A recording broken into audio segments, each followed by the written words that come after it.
Alors, chapitre 2, c'est Adieu la coke.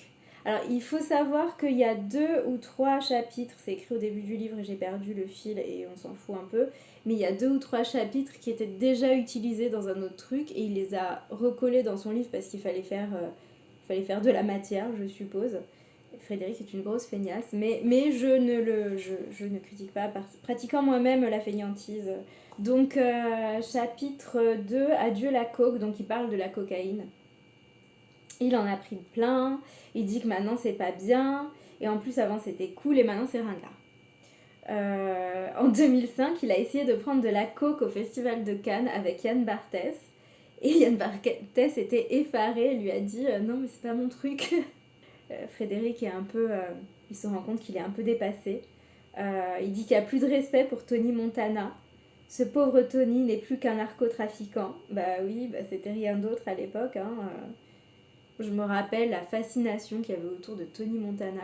Enfin, quelle horreur. Enfin, le film est bien, mais c'est fascination de la masculinité toxique comme ça et des caïds pourris. Alors il dit que la nouvelle génération le prend pour le Jean-Claude Van Damme du Flore. Je trouve que ça lui va très bien. Donc voilà, il parle de la cocaïne, je vais pas non plus vous parler pendant 1000 ans de la cocaïne. En gros, n'en prenez pas, il dit que c'est une mauvaise idée au final, ça coûte beaucoup de sous. Je saurais même pas où acheter de la cocaïne en vrai. Chapitre 3, le refuge. Donc il va chez les curés. Parce que c'est... En fait, il se rend pas compte qu'il est un peu un cliché ambulant, c'est qu'après une vie de débauche, il a tout de suite une épiphanie catholique. Donc il va chez les curés. En retraite spirituelle. Je crois avoir lu qu'il y restait 4 jours, mais j'ai peut-être un peu lu en diagonale, je retrouve plus le passage. Je sais pas combien de temps il reste, mais j'ai l'impression qu'il reste pas très longtemps. Après le confinement, il allait pas très bien, donc il est allé faire une retraite spirituelle. C'est mange prième avec de la cocaïne en fait, et des obsédés sexuels. Il a déjà fait 3 retraites spirituelles, et la première c'était en 78, il avait 12 ans, et il avait été touché par la grâce et ses parents avaient eu peur qu'il devienne séminariste. Et ils doivent être rassurés depuis. Donc il explique qu'il a peur qu'un terroriste vienne tuer les moines et lui avec, parce que ce serait encore plus facile que de taguer sa maison. Non mais enfin... Je sais pas s'il a écrit ça en rigolant, en se disant je vais troller sur les féministes qui ont tagué mes murs, ou si vraiment il a l'impression que ça équivaut à du terrorisme. C'est pas sympa de taguer une maison, mais c'est pas comme fusiller des gens non plus. Il parle du message du Christ. Il souhaite aux Français qui errent sans but à l'extérieur de cette enceinte sainte, rime riche, qu'ils finissent par retrouver la voie de la sagesse au lieu de scroller des poufias. Donc hop, la petite pique misogyne qui va bien, on est chez les curés, on va parler des poufias, qui n'ont rien demandé, qui sont tranquillement sur leur Instagram, et laisse-les tranquilles. Alors voilà, Frédéric nous explique qu'il est victime de catophobie. Il dit qu'on trouve ça super quand des personnes juives ont un regain de foi, donc il cite que des autrices juives, et pas des auteurs, mais bon. Mais lui, ce serait un symbole de la bourgeoisie blanche conservatrice. Le catholicisme est un racisme parfaitement autorisé, voire encouragé en France. Je sais même pas quoi dire. Il faut tout reprendre en fait. Moi, je lui propose de faire une retraite dans dans un cours de sociologie. Chapitre 4, voilà, je vous parle pas des prêtres et de... Parce que c'est un peu chiant, en vrai. Un chaos structuré. Donc, il va à l'armée.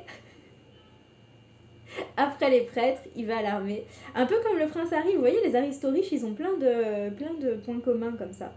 En fait, il sort du festival de Cannes, il est bourré et tout, et il demande à l'armée de le récupérer pour 3 jours.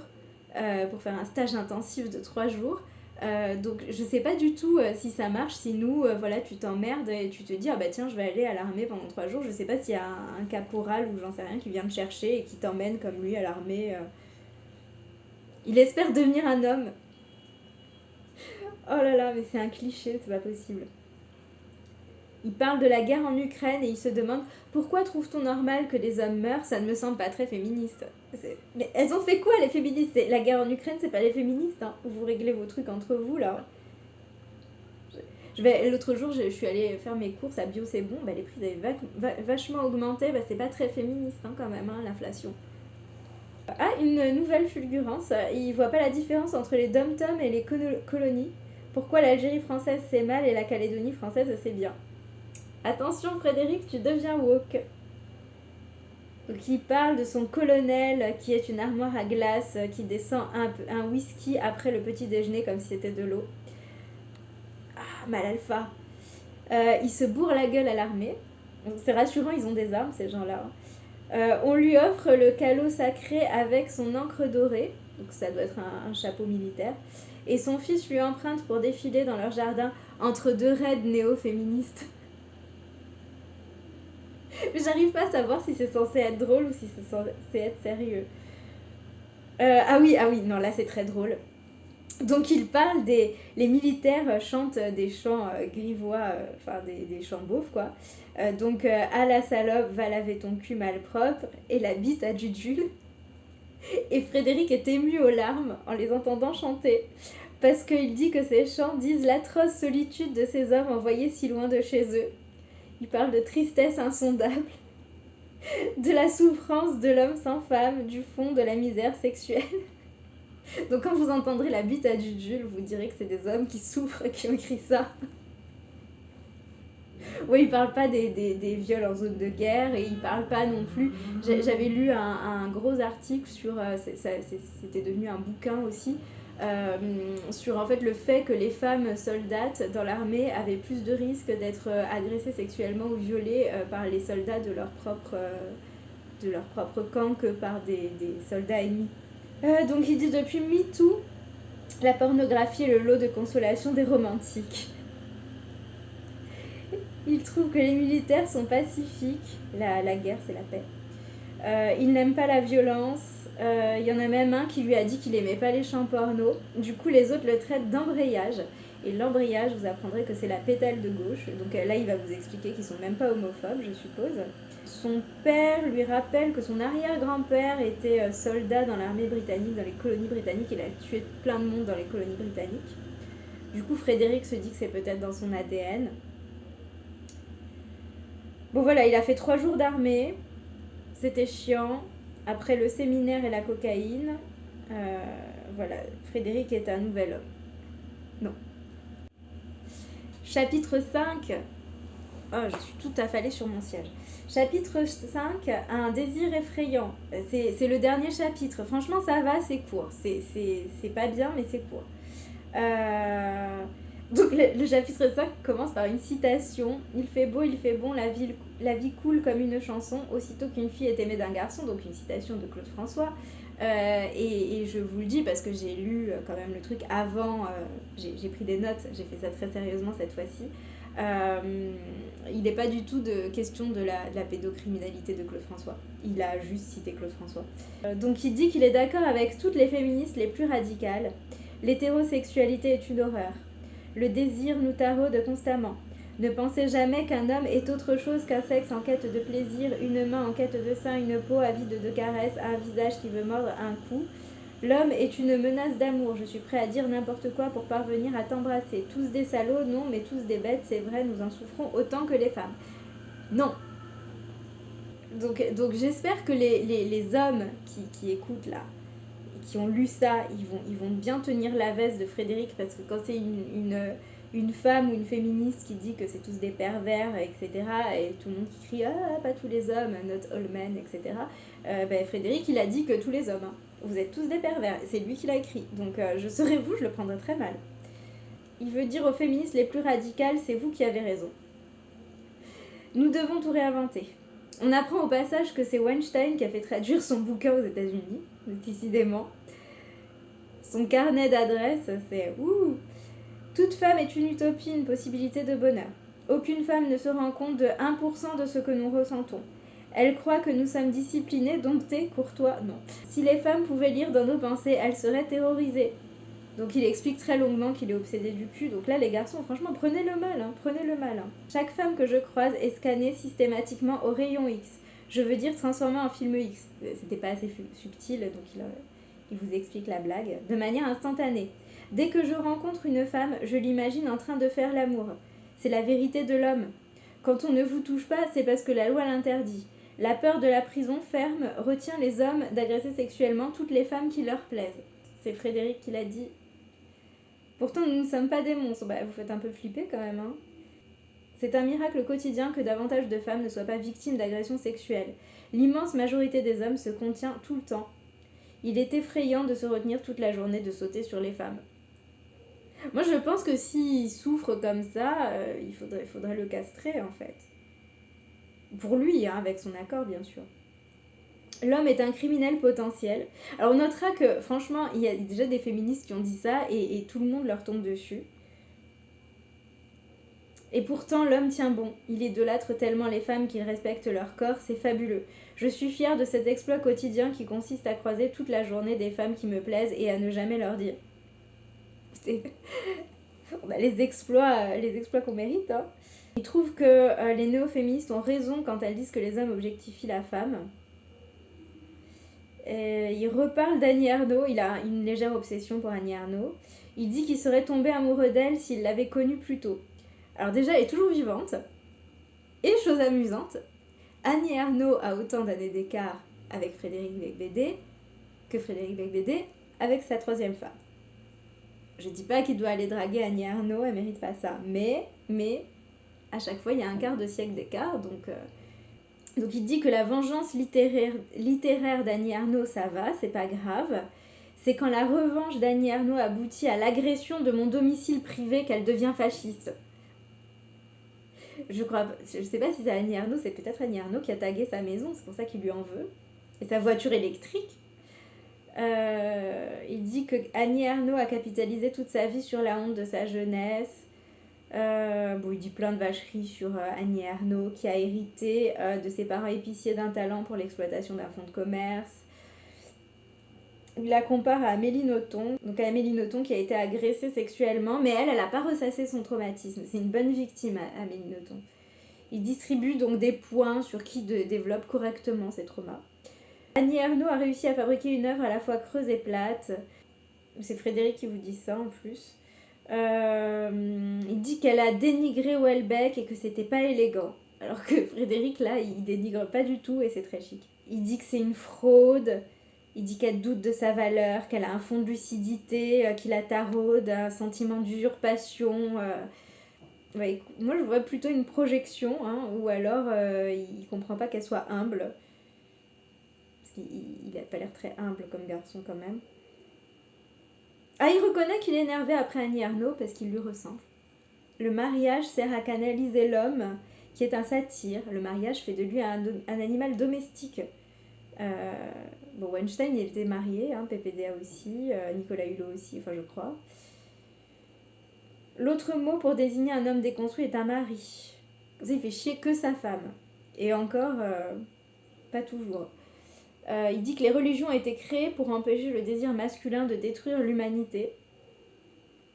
Merci beaucoup. Hein. Il propose qu'on mette du porno gratuit dans les collèges. Je suis pas sûre que ça... Déjà, les cours d'éducation sexuelle et sur le consentement, ça a du mal à passer. Donc le porno au collège, je ne suis pas sûre. Il reparle de la loi de criminalisation des clients. Il dit que ça augmente le nombre de frustrés sexuels. Il en a rien à foutre en fait, hein, que ça mette les prostituées dans des situations terribles. On est tous des chacals. Voilà. Il dit qu'il faudrait leur mettre des trucs dans la bouffe pour qu'ils arrêtent d'être des obsédés du cul. Vous voyez, je trouve qu'il n'a pas que des mauvaises idées. Il parle du théorème des 3G d'Isabelle Adjani. La galanterie entraîne la grivoiserie qui entraîne la goujaterie. Je connaissais pas, c'est pas mal. Du coup, Frédéric est vexé. Il trouve pas ça bien du tout, par contre.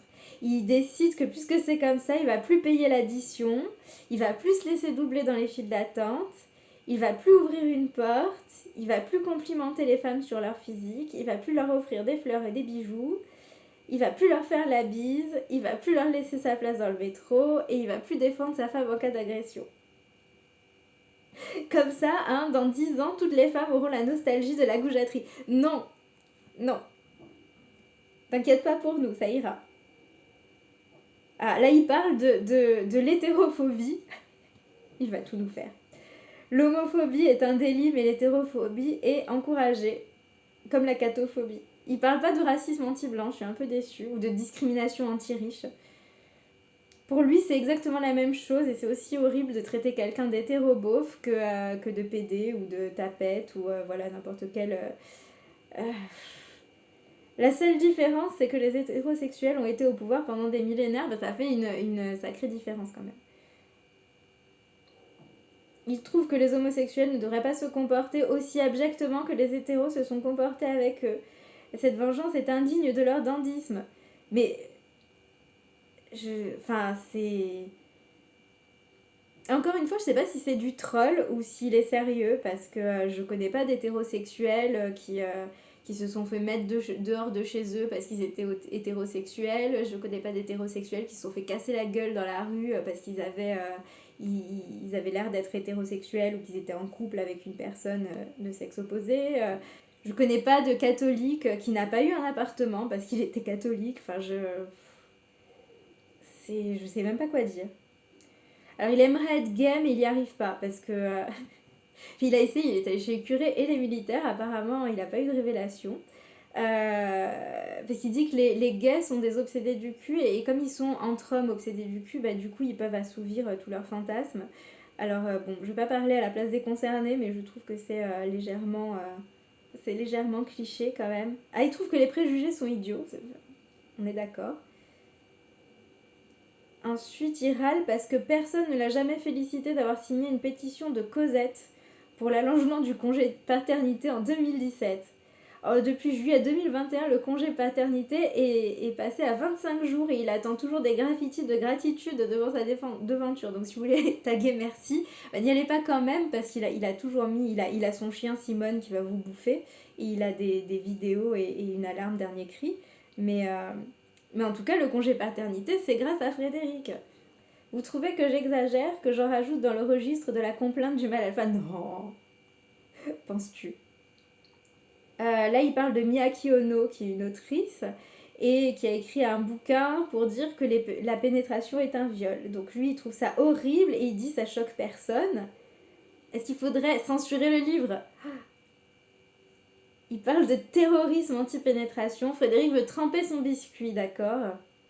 Je continuerai toute ma vie d'admirer les hommes qui font cet effort hallucinant d'aller parler à une inconnue. Le risque, l'inconfort, le courage et l'agilité intellectuelle que cela suppose d'affronter, l'humiliation, la gêne et la honte. Quel courage! Quel courage d'aller faire chier une fille dans la rue. Bon, ça me rappelle ce truc, et il y avait des petites phrases féministes un petit peu qui disaient les hommes, ou alors c'est peut-être une autrice qui l'a dit, et je sais pas, je suis un peu inculte, qui disait les hommes ont peur qu'on se moque d'eux, les femmes ont peur qu'on les tue. Ça me rappelle aussi cette fille dans la zone anti-relou il y a quelques années. Il y avait un mec qui l'avait draguée, elle lui avait dit non, il lui a planté un tournevis dans la tête et elle est morte. Voilà, ça arrive en fait très régulièrement. Donc il regrette que les femmes n'aillent pas parler aux hommes dans les soirées. Ça le rend triste et c'est pour ça qu'il prenait de la cocaïne. Donc, parce que les femmes ne vont pas parler aux hommes. J'espère que vous avez honte les filles. Hein. Vous avez rendu Frédéric cocaïnomane. Il raconte qu'il est ravi parce qu'on lui a mis la main au cul à une soirée. Et il dit aux hommes que c'est merveilleux et qu'il faut se laisser faire. Donc il repart sur MeToo et il parle des nouveaux codes amoureux. Là tu te dis, il a rien compris, c'est pas possible. Avant MeToo, on disait I want to fuck you. Après MeToo, on dit excusez-moi de vous déranger, mais serait-il envisageable d'engager la conversation avec vous sans vous importuner? Avant MeToo, voulez-vous coucher avec moi ce soir? Après MeToo, adieu madame, je vais regarder une vidéo de soumise attachée sur YouPorn. Avant MeToo, vous embrasser mon rêve. Déjà, c'est quand même pas la même chose que I want to fuck you quand même. Après MeToo, j'ai peur que vous me dénonciez sur Twitter. Avant MeToo, il y a tant de soleil dans tes yeux que quand tu me regardes, je bronze.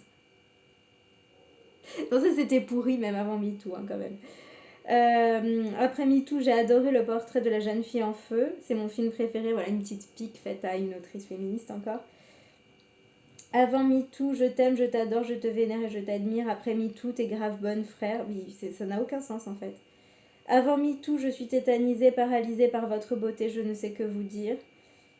Après MeToo, non, non, pas du tout, je ne vous ai pas regardé, je regardais la pique murale qui est derrière vous. Je crois qu'il n'a pas compris.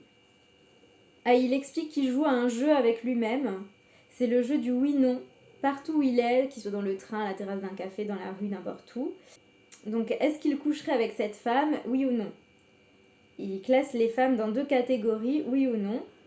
À notre grande surprise, il dénombre plus de non que de oui. Il dit que l'âge n'est pas le seul critère. Je parie que toutes les femmes de son âge et au-delà, c'est non. Il vante le charme d'une femme qui lit Colette ou qui a une fossette dans la joue, bien plus que l'attirail prostitutionnel des Instagrammeuses trop retouchées et artificiellement lipues. Donc toujours dénigrer des femmes comme ça qui lui ont rien fait, qui en ont rien à foutre de lui. C'est important qu'il le fasse. Et j'aime bien l'attirail prostitutionnel, donc ça signe des pétitions pour avoir accès aux prostituées, mais ça les dénigre quand même parce que c'est que des putains quand même. Sachez que vous passez tout un casting permanent. Le test du oui-non est la principale activité des hommes. Et toutes les femmes qui lui disent non, il les trouve moches. Parce qu'elles veulent pas coucher avec lui. Et il trouve très belles celles qui veulent coucher avec lui, même s'il les trouvait moches. En fait, il a 12 ans. Enfin, 12 ans, non. Oui, en fait, il a 18 ans, quoi. C'est comme les mecs qui te draguent dans la rue et tu leur dis que t'es pas intéressé. Après, ils disent à toute manière, t'es grosse et t'es moche et t'es...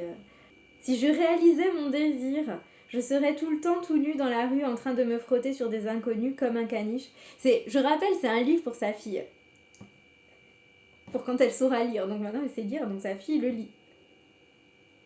Et je vous ai censuré les passages, parce que je censure, je suis un peu une nazie, je censure les passages dégueulasses parce que j'ai pas envie de lire ça non plus. Il est tout de même hallucinant que tant d'hommes continuent de s'occuper de leurs enfants alors que la loi les autorise à s'en aller. Ils restent pendant des années alors qu'aucune loi ne les force à s'occuper de leur progéniture autrement que financièrement. Ces pères aimants présents auraient pu continuer de spermer indéfiniment dans des vagins variés. Donc c'est pour sa fille, hein, le livre. Hein. Bonne lecture. Ils choisissent de porter des poussettes pliantes. Chaque fois que j'en vois un se faire rouspéter dessus par une mégère acariâtre dans un aéroport, j'ai envie d'aller voir sa femme et de lui dire « Chérie, serre ton bonheur, tu te rends compte qu'il pourrait partir et ne l'a pas fait. » En fait, les femmes, techniquement, peuvent partir aussi, hein, peuvent abandonner leurs gosses une fois qu'ils sont nés. Hein, donc, en fait, si tu fais des enfants, c'est que tu en veux. Donc, si tu veux pas t'en occuper, n'en fais pas. J'ai perdu ma santé et ma jeunesse, je subis mon âge, je subis mon sexe. Sans doute le contraire absolu d'Annie Ernaux. Mon Dieu, mais cette obsession, je pense qu'il a, je sais pas, il a un cadre avec Annie Ernaux qui le fixe chez lui. Je n'ai rien choisi, moi. Pourquoi m'en vouloir d'être moi? Calimero, quoi. Il parle de violer sa propriété, donc on est encore dans le champ lexical de l'agression de sa maison. L'agression du crépi. Donc il dit qu'avant on pouvait se vanter d'avoir couché avec plein de femmes comme James Bond et que maintenant c'est plus possible. Il se voit comme le casque bleu malgré lui d'une lutte intestine au mouvement féministe, le gars qui tente de séparer 2 féministes en pleine baston et qui se prend des nions dans la figure. Il y a un vrai désir d'être au centre.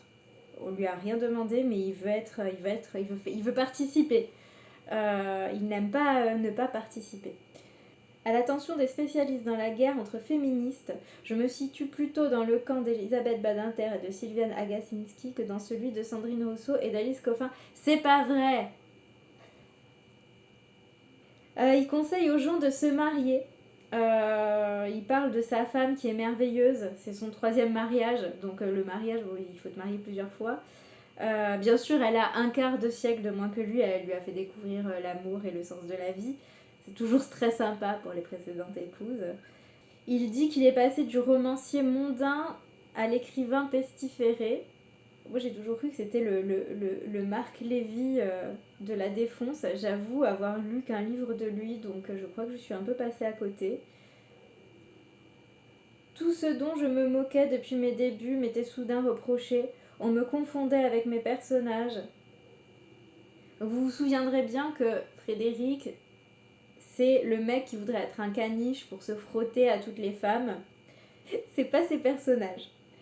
Bon, bah voilà, il nous remercie de notre attention, il nous souhaite une agréable apocalypse. J'arrive toujours pas à savoir si c'est du mauvais troll ou si c'est s'il est très sincère et qui sincèrement il souffre. De quoi, je ne sais pas. Ça fait provoque réac en fait. s'il y a un woke qui se sent d'aller boire un coup avec lui et de lui expliquer un petit peu comment ça se passe, mais j'ai pas l'impression qu'il ait très envie d'écouter. En fouillant un peu sur sa page Wikipédia, j'ai quand même noté un truc marrant, c'est qu'à Sciences Po, je savais pas, parce que je connaissais pas du tout Frédéric Becbédé, à Sciences Po, il a fondé le Cacas Club, euh, le club des analphabètes cons mais attachants, avec Édouard Baird et Jean-François Copé. Donc, moi je vous avais dit qu'Édouard Baird il était de droite, hein, personne me croit quand je dis ça, mais. Donc grâce à ce club, il est repéré par Thierry Ardisson, qu'il invite régulièrement dans ses émissions de télévision. Et voilà où nous en sommes aujourd'hui. Gros bisous les woke, gros bisous les féministes, extrémistes, terroristes et très méchantes. N'allez pas taguer la maison de Frédéric parce que, bon, déjà c'est pas très gentil, mais en plus il a mis des alarmes et il a un chien. Je pense que quelqu'un dans un avenir proche va sortir un livre que je vais vouloir détester lire, donc, et que vous aussi. Donc à bientôt dans les chroniques littéraires de l'effroi.